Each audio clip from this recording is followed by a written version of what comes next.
Сега този път е пуст. Рядко се срещат автомобили по него. Всички предпочитат магистралата, чието мостове пренебрежително са стъпили с основите си около старото шосе.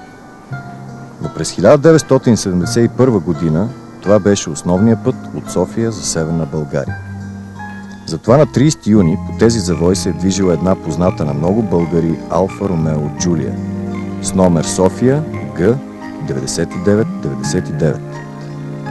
Колата е пътувала за Враца. На 52-я километър тя спира пътя си.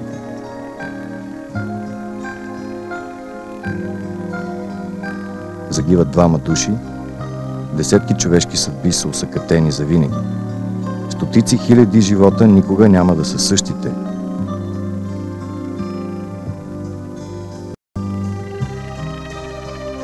Но се ражда една легенда и една любов, която вече десетилетия се предава от бащи на деца.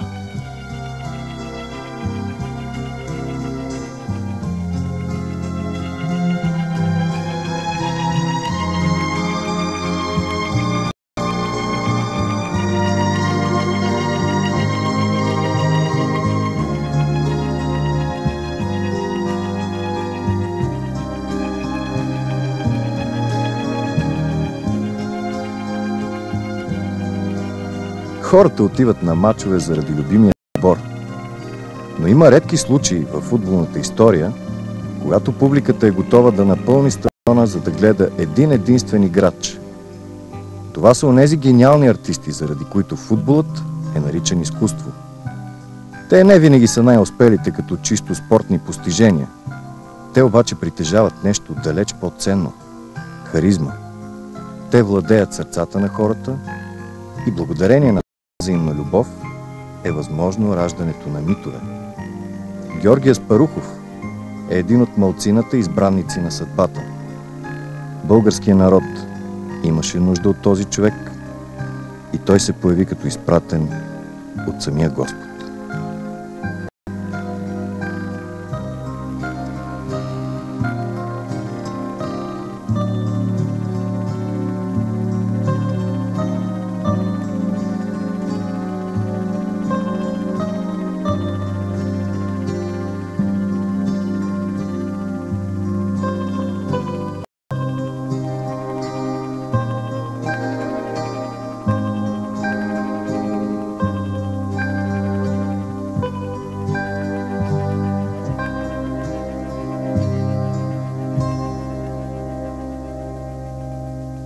Абе, седиме на стадиона, пейка, спокойно, никой не те тормози.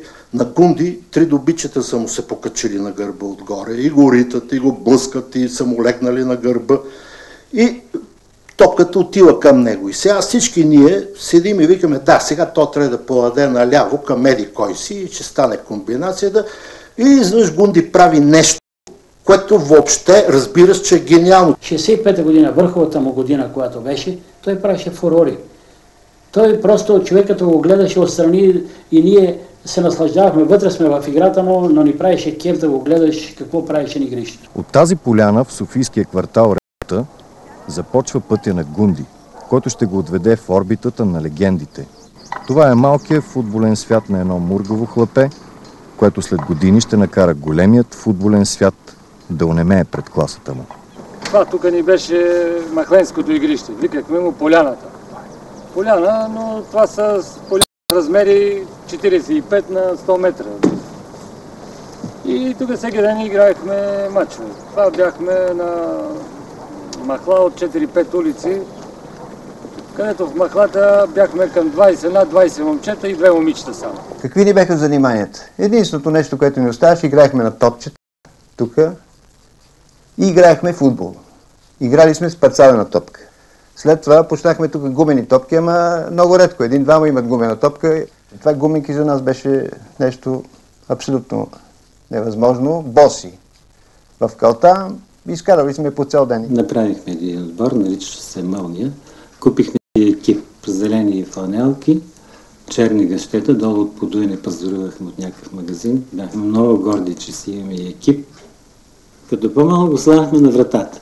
После го пускахме напред, почнахме да се оглеждаме, че някакси пипа топката по друг начин. Беше 2-3-4 години по-малък от нас, но ние без него, особено за футболни мачове с други махли и даже и квартали сме ходили, и по-далече, даже до Враждебна сме стигали и до Богоров, без него не тръгвахме. Имало е случай, който си го спомням. Бях им докарали тук въглища, нали, в къщата за отопление, за да го пуснат. Всички се струпахме тук на купа с въглища, да го пренесеме, за да Леля Мария и Чичо Парко да го пуснат с нас, да отидем заедно да играем, нали, с друга махла. Една вечер момчетата от Редута атакуват Подуенската гара и се връщат като победители с тези релси. Детската фантазия ги превръща в център на волейболна арена, където главният герой отново е Гунди. Волейбола в един момент почувствахме, че го измества футбола от него. И добре, че бай Парко, баща му, първо той взе мерки. Една от мерките беше, че му стотинките за закуска сутрин. Като му беше казал, ако не се откаже от волейбола и почне пак футбола такова, няма му дава стотинки пари за закуска. Той беше един от нас, който допуска, че той ще бъде някога Георги Аспарухов, Гунди.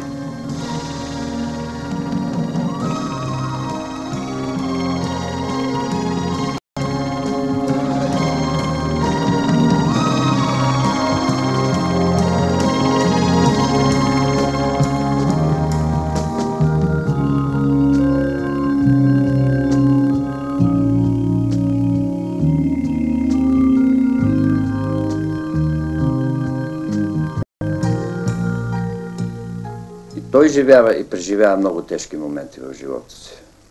Много тежки моменти при утвърждаването си. В Левски вече се виждаше и го утвърждавахме. Треньорите на първи отбор вече го утвърждаваха в първия състав. То се виждаше, че той има качество. Но и във войник. Ние тогава Левски не можеше войниците да служат при нас, както когато станахме Левски Спартак. И отиде в ЦСК. За почитателите на Левски тази снимка би могла да изглежда кощунствено. Аспарухов с екипа на смъртния враг. Факт е, че Гунди игра няколко контролни матча с червената фланелка. Единият е в Сливен. Матчът завърши 3-2. Гунди вкара 2 гола. Аз съм млад артист в Сливен. И го гледам.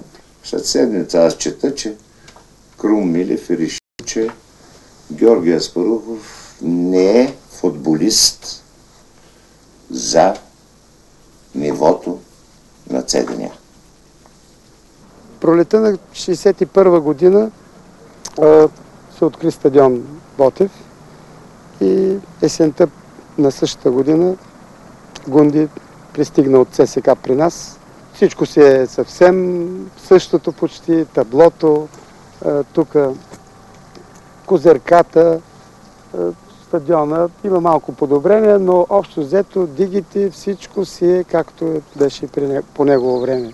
Тук също имаше един голям матч с Атлетико Мадрид. Първия четвърт финал Ботев е направил като начало в европейските турнири и то с Гунди. Тези филмови кадри от 1963 са единствените съхранени с Аспарухов от престоя му в Пловдив. Същата година момчето от София печели с Ботев Купата на България и сребърните медали на първенството, а изпълненията му карат пловдивската публика да възкликва густомайна и да се надява, че уникалният талант ще остане под тепетата.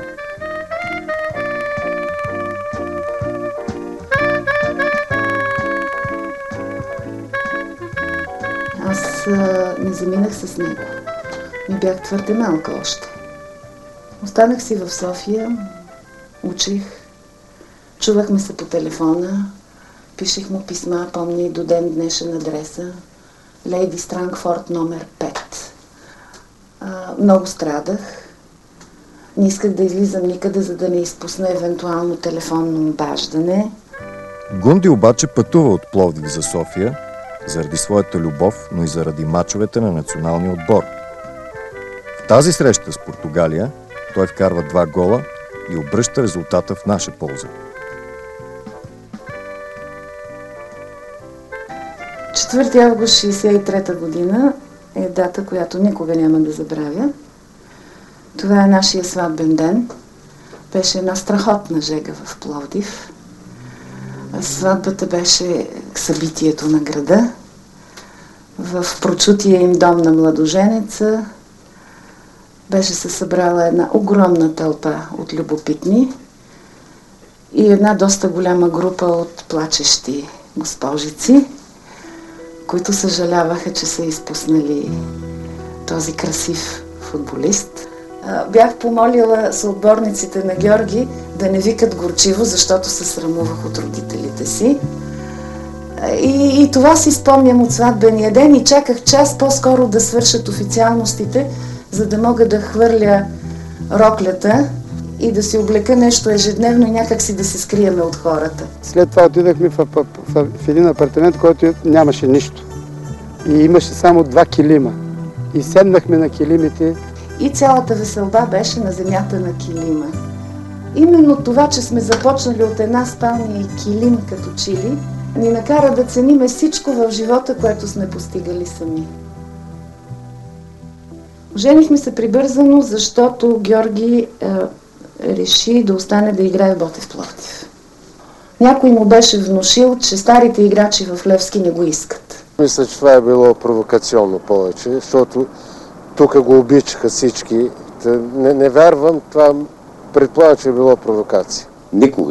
Никога в Левски не съм чул някой от състезателите или още от ръководството в отбора да говорят, че Гунди не ни трябва. Напротив, големи усилия се полагаха ние да се го върнем от Пловдив. Даже се получи голяма конфронтация между Пловдив и София. Той дали да си дойде, дали да не си дойде, но Георги Аспарухов беше вече кумир на нашата публика. А аз пък се разплаках, след като той каза, че не мога да остана тук. И аз се прегърнахме, сълзи, двамата плачем. Нещо невероятно беше. Невероятно. Но ние го разбрахме съвсем искрено, че той беше вече станал някаква личност, която ангажираше почти всичко в футбол. Особено пък за Левски и за София.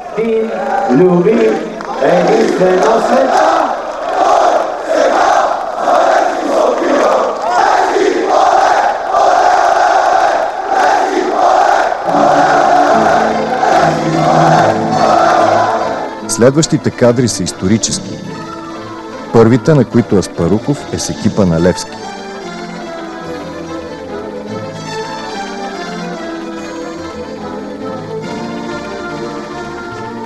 Матчът започва с уникален пропуск на Сашо Костов, но завършва добре.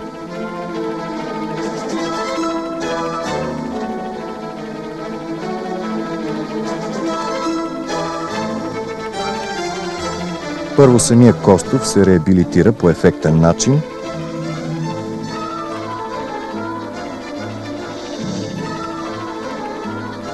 а после иде ред на Гунди. От този момент до края на живота си самият той ще твори история на терена и ще сменя синята фанелка само с тази на националния отбор. Значи няма нещо, което той да не може да го направи. Значи, по отношение на въображение, техника, с двата крака да боравиш, удари перфектни, игра невероятна с глава, което рядко футболисти да имат такава глава. Значи, колективизъм, никакъв егоизъм в играта, комбинативност, виртуозна техника. Значи, това са неща, които обуславят съвършения футболист. В неговите крака имаше нещо, което го нямаше в краката на повечето други футболисти. Той беше магиосник. Освен това, връзката между главата, с която играеше прекрасно и с която мислеше прекрасно на терена, и краката му беше такава комуникация, каквато не беше по силите на... Не са имали други също така големи играчи. Той имаше щастието в Левски да играе с такъв виртуоз като Жоро Соколов, с такъв блестящ техник като Сашо Костов, с Христо Илиев, който фактически беше, така да се каже, лидера на този отбор, неговата душа. Номер 7, най-напред Теко Абаджиев, след това Веселинов.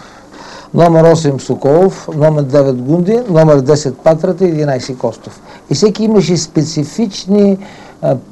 специфичен принос за атрактивната и резултатна игра на Левски, според качествата си. Това за мен беше една формация на футболисти с различни, отлични качества, ако мога така да се изразя.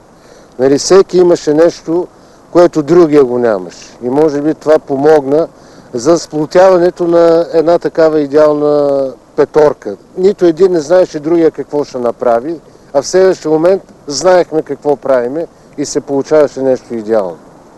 Това беше една от най-големите нападателни линии, които въобще е имал българския футбол.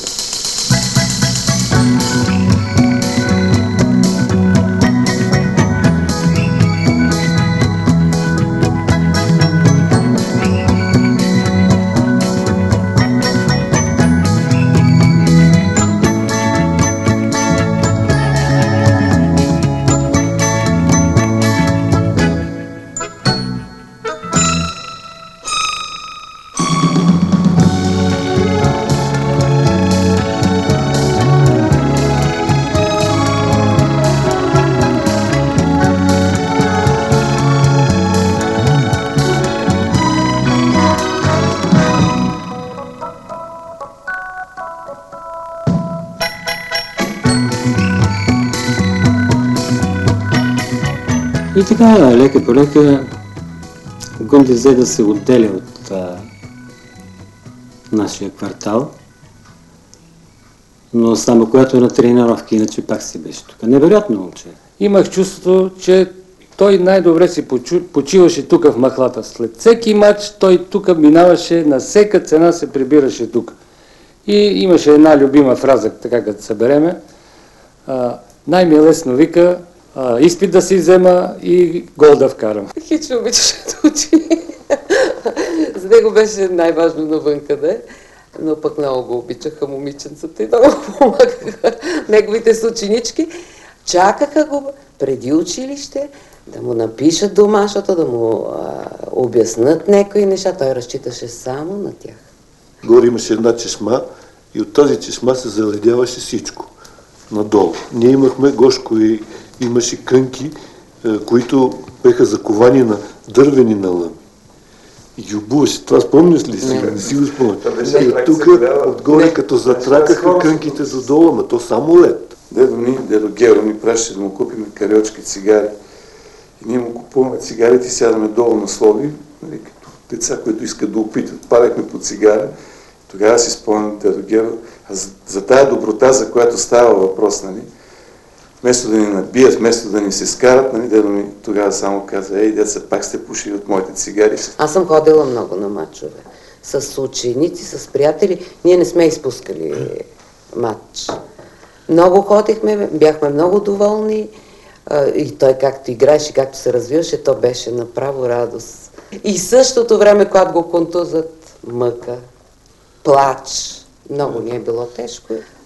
Майка ми никога не е гледала матч, защото не смееше да гледа матч.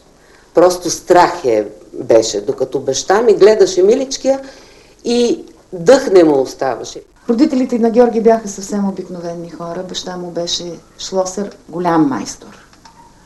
Майка му е била и работничка, обаче бяха страшно почтенни, чисти и природно интелигентни хора. Моя баща, може би го повтаряше на ден по 2-3 пъти. Скромност. Не се възгордявай, бъди скромен. Още нищо не си постигнал. Никога не дей да забравяш, че ти си обикновен човек, че талант може да имаш, но винаги бъди скромен. Човек да е скромен и да е добър. Това сме възпитавани ние от нашите родители. Гунди го знам вече като легенда. И затова винаги ще искам и да го предам по какъвто и начин да е това, което са казвали майка ми, баща ми, това, което е говорила Леля Лита, Андрей, нали, това, което си е останало така между нас вкъщи. Като всяко дете съм израснала на редута, това е нашето кътче, това винаги ме свързва по някакъв начин с него факта, че той е живял в тази къща, че той е един вид вършал по тези улици, нали, игрите, които са играли те и са се пренесли, нали, в нас. Той по някакъв начин винаги живее. Той в мен е жив образ.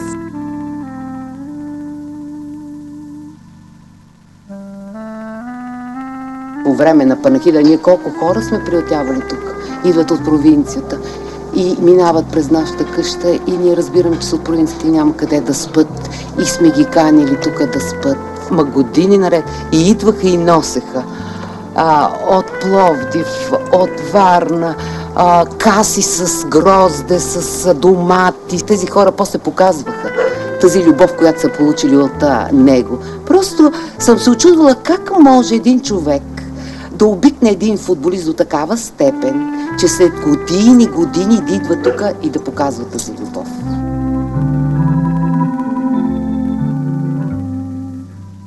Особено радушно Георги беше прият в Италия. Италианците много го харесваха. И публика, и футболни специалисти. Левски имаха матч с Милан. Аз също бях в Милано с Георги. Милан тогава беше един фантастичен отбор. Между другото, същата година той стана европейски шампион. Там играеха Джани Ривера, там играеше Шнелингер, Сурмани. Много сериозен отбор. На другия ден след матча, сутринта, ние бяхме в хотел Туринг и пристигна цялото ръководство на Милан. Разговорът започна така: госпожа Аспарухова, кажете на вашия съпруг, че ние имаме една сериозна оферта към него, ние искаме той да играе в Милан. Аз, превеждайки, отговорих, че България не продава футболисти и това е невъзможно. А те казаха: да, ние сме направили официално запитване, но ни беше отказано, но ние ви предлагаме да останете тук без паспорти. И тогава аз му казах на Георги: сега мълчи ти, за да видя колко струваш. На мен ми стана интересно. Те предложиха $300,000 на ръка, като по това време $300,000 беше огромна сума. Това беше сума, която сега се равнява на милиони. Казва $300,000 само за съгласието, след това казва $2,000 ще му е заплатата, $600 премия на матч, апартамент, кола, поддръжка, всичко това ще бъде за сметка на отбора, ще бъде осигурен изцяло. Офертата беше страхотна, тя беше главозамайваща и на мен наистина така малко ми омекнаха краката. Превеждах и тогава Георги каза нещо, което няма да забравя. Той каза: кажи им, че има една страна България. И в тази страна България има един отбор Левски. Може и да не са чували за него. В този отбор съм се родил, в този отбор ще умра.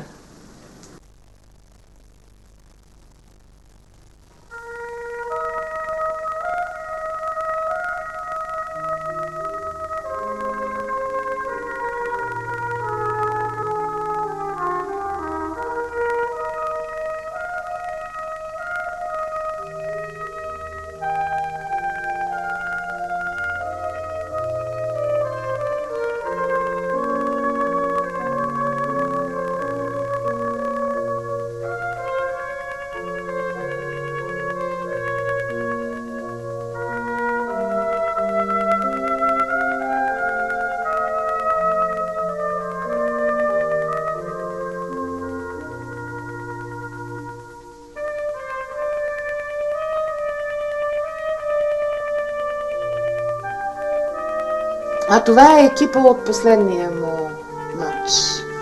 Това беше официалният екип на Левски Спартак. Да, с защитата емблема, с апликиран номер, една най-обикновена кетена фанелка, обаче много скъпа. И за него, и за всички нас. И обувките му. Обувките бяха особено важни за него. Те бяха направени специално по отливка, със специално разположение на бутоните и извивка, за да може все пак да компенсира увредените му крака и да може да играе по-спокойно. и капитанската лента с зашити ластичета. Много е смешна, като я погледне човек. Обаче си беше чест да бъдеш капитан на Левски. Пък дори и такава проста лента да носиш.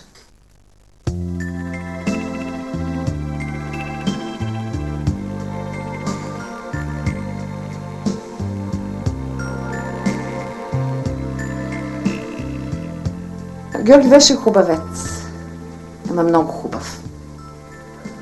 Чак така дъха можеше да ти спре. Въпреки че аз бях свикнала с външността му, но от време на време и мен ме впечатляваше. От което естествено следваше така, апетити към него, ухажвания, специално внимание, а той беше срамежлив. Спомням си едно писмо, в което една варненка пишеше, че не желая нищо друго от него, освен един малък сувенир – дете. Звънеше се вкъщи по телефона, по всяко време, с любовни обяснения към него или с ругатни към мене. Въобще така интересно беше. Кои световно известни играчи най-много ви допадат? Най-много ми допада играта на Алберт. За мен той е един добър футболист, който умее да бележи голове. Освен това, харесва ми играта също на Еузебио, на Пеле. А от нашите българските футболисти? Учил съм се от играта на Гацо Панайотов, на Йорданов, на Колев. От футболистите в момента, с които играя, ми харесва играта на Котков, на Якимов, на Сашо Костов, на Дерменджиев, а от по-младите трябва да посоча Бонев, Веселинов и други. Според вас, какви качества трябва да притежава централния нападател? Според мен, преди всичко трябва да има солидна физическа подготовка, след това трябва да има добри реализаторски качества и голяма маневреност. Като всеки футболист, и вие сигурно имате мачове, които ще помните цял живот. Кои са те? Смятам, че никога не да забравя победата във Флоренция над Белгия на 29 декември 1965 година. Бих посочил и годината 64-65, когато отбора на Левски стана републикански шампион. Разкажете ни нещо за себе си, за семейството. Какво мога да ви разкажа? Аз съм студент трета година във ВИФ Георги Димитров. Моята съпруга също е студентка. Тя следва английска филология. Имаме син, който също обича много футбола, обича да играе на топка, който е на годинка и 9 месеца. Какви са вашите планове за бъдещето? Още е много рано да се каже какви са моите планове за бъдеще, но все пак имаме една мечта, заедно с моята съпруга, да станем преподаватели аз по физкултура, а тя по английски в някакво заведение. Още е рано, може би ще стане и треньор, може би и специалист по футбол. Бъдещето ще покаже. Ще играя футбол докато мога, пък след това.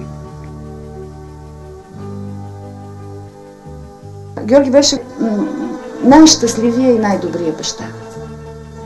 Връзката им с Андрей, макар и кратка, беше толкова близка и топла, без излишни глезоти, напротив.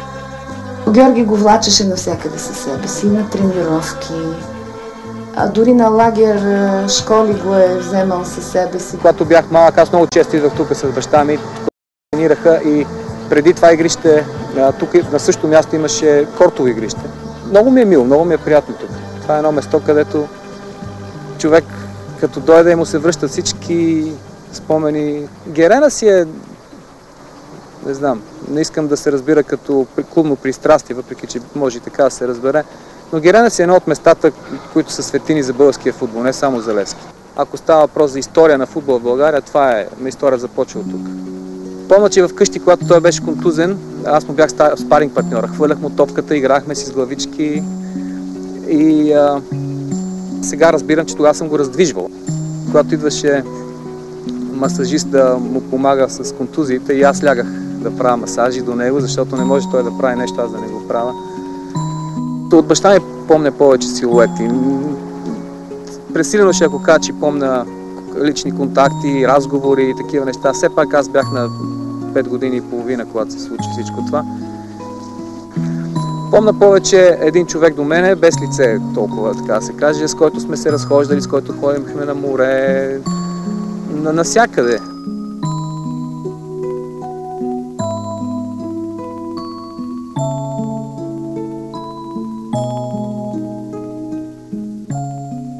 Не пропускахме театрална постановка. Имахме много приятели актьори.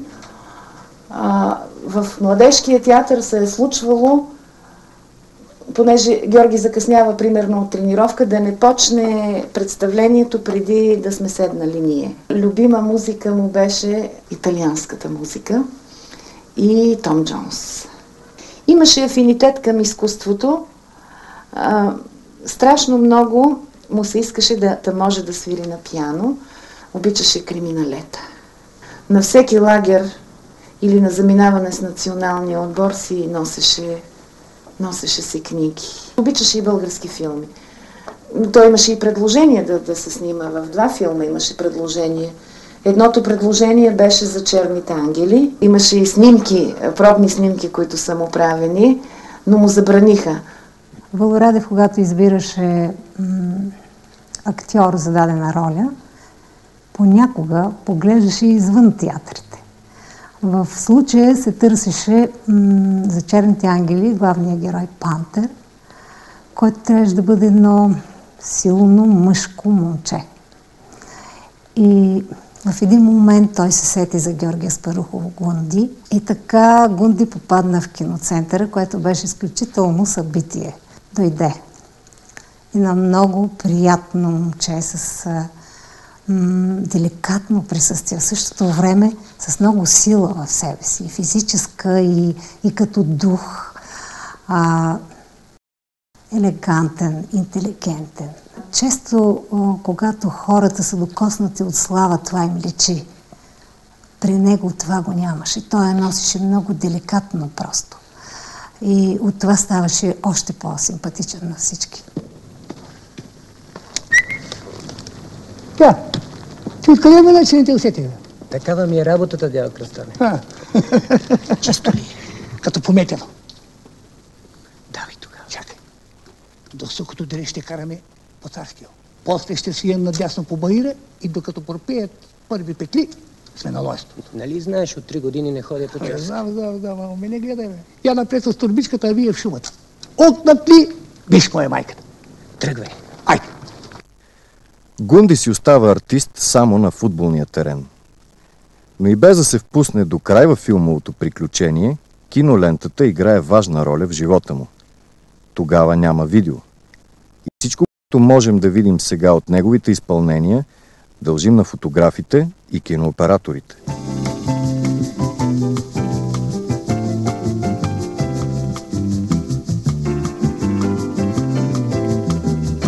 И тези моменти са част от изкуството Гунди. Дори когато действията му не завършват с успех, той се стреми към красотата в играта. Такава е неговата футболна философия. Има мигове, когато романтиката е по-важна от крайния резултат.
Първата му операция беше от мускулна херния. На някакъв матч, мисля, че в Стара Загора, но не съм съвсем сигурна, с коляно в бедрото така го е пресрещнал някакъв футболист, че му е скъсна мускулната обвивка и се наложи да го оперират. От нея се възстанови доста бързо, но следващите контузии вече много го съсипаха. Това беше в левия, на който има 2 операции. Той беше наистина с синки просто хващан и въртяно, защото синки по тялото тук, в тази част, където може да се прикрие. И очудвала съм се, кога има възможност един футболист да направи нещо. Срещу него се действаше безкомпромисно, твърдо, грубо, брутално, даже в някои моменти. Той с една наивност просто ги погледна и се чудеше на тяхното безпомощност. След срещи сме се събирали, сме си говорили и каза, това как мачка, как рита. Вика, остави, така е. Просто